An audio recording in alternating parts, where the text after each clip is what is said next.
મને મળ્યો, મને કે બચુભાઈ. મેં તો ગુજરી ગયા. મને કે નામ માંદા પડ્યા. મેં તો હું ખબર કાઢો નતો ગયો, તું ગયો તો? મને કે હું ગયો તો. કે બચુભાઈ હુતા હતા, નસબેન ઉભા હતા, બચુભાઈ બકા ભરતા હતા.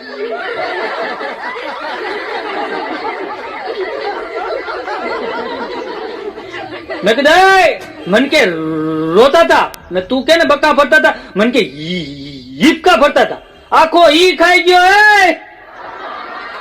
મેં કીધું તું કોકને ભંગવી નાખી. કીધું હા હમણાં મૂકો. હમણાં એક અમારા શેઠ ગુજરી ગયા, ત્યાં બેઠો બોલો મૂકો. અને રોવે રોવે રોવે, એટલું બધું રોવે, એટલું બધું રોવે. હું ત્યાં ગયો, મેં મૂકા. આ કરોડપતિ શેઠ ગુજરી ગયા, તારા હગા થતા હતા. મન કે ના રે ના, મેં તો એટલો બધો હું કામ રો છો? તારા હગા નથી થતા રો છો હું કામ? મન કે એટલે તો રોવ છું, હગા નથી થતા એટલે.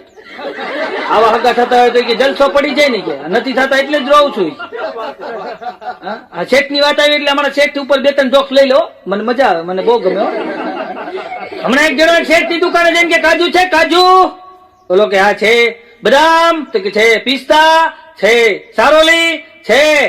ચોખ્ખું ઘી? ઓલો કે છે. તારે હું જોઈ બોલ ને. એ કે મારે કઈ નથી જોતું, તમે કે હલવો બનાવીને ખાઓ ને, હું કકડિયા જેવા થઈ ગયા.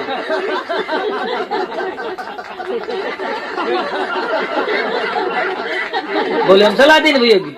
હમણાં ગામડું ગામ, શેઠ ની દુકાન નળિયાવાળી, ઉનાળાનો સમય, અને બરાબર ધોમ તડકો તપેલો, અને શેઠે બુસ્કોટ કાઢી નાખ્યો, ગરમી થાય, ગંજી પહેરેલું, અને શેઠ બેઠા બેઠા બગલી ખંજોળે. આમાં બગલી ખંજોળે. એમાં એક ઘરાક આવ્યું, આવીને કે શેઠ બોલો ડેટોલ આબુ છે? ડેટોલ? શેઠ ક્યાં છે? એ કે હાથ ધોઈ અને 250 ગ્રામ શાક કરવાના ગાંઠિયા આપો.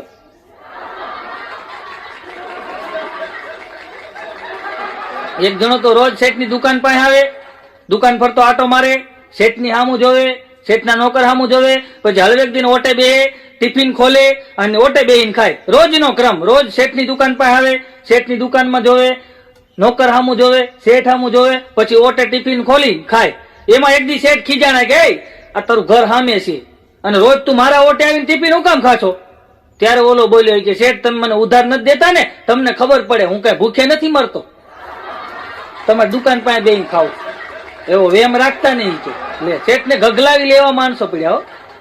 એક જણો તો નવો નવો ગામમાં રહેવા આવ્યો. હવે નવો નવો ગામમાં રહેવા આવ્યો ને, શેઠ ની દુકાન પાસેથી નીકળે. હવે શેઠ ની દુકાન પાસે નીકળે એટલે શેઠ ને બોલે કા શેઠ કેમ છો? મજામાં? શેઠ કે આ મજામાં. આ કોણ બેઠું છે અંદર? એટલે શેઠ કે મારા બાપા છે. એમ? તમારા બાપા? એ મારા બાપા. પગે લાગી અને નીકળી જાય.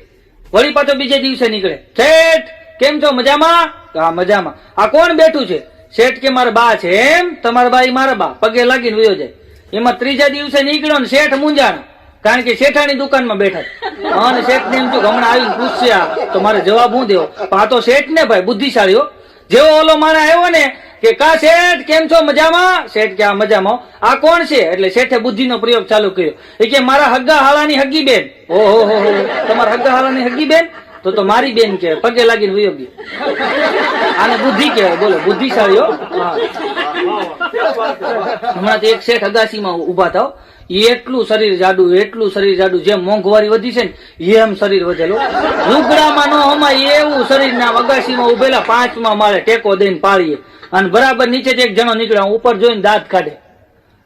તો શેઠ નીચે જોઈને કેલા હું દાંત કાઢશો? એ કે મને વિચાર આવે છે શેઠ કે તમે ગુજરી જાઓ તો તમને ઉતારવા કેમ?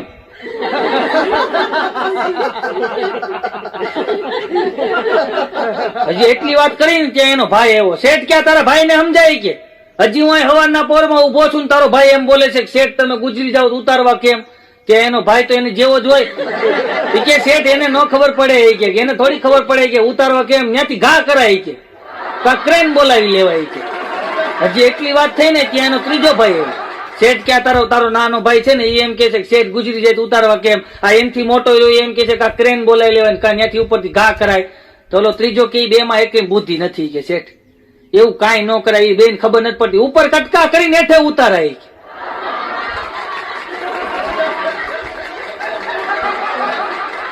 હજી ત્રણ ની માથાકૂટ હાલતી હતી ને ત્યાં એનો બાપો આવ્યો. બોલો શેઠ ક્યાં તમારા ત્રણેય છોકરા સમજાવો કે એક છોકરો એમ કે શેઠ ગુજરી જાય તો ઉતારવા કેમ, બીજો છોકરો એમ કે ટ્રેન થી ઉતારી લેવાય, ત્રીજો છોકરો એમ કે કટકા કરીને ઉતારાય, એના બાપા કે જાવા દ્યો ને શેઠ, મારા ત્રણેય દીકરા કાંઈ કાઢી લેવા નથી. કોક એક હારો આપે ને તો ત્રણેય આપી દેવા. ત્રણ માંથી એક બુદ્ધિ જ નથી. એને એટલી ખબર ન પડે, હેઠે ન ઉતારાય ને દેન ક્રિયા કરી નાખાય.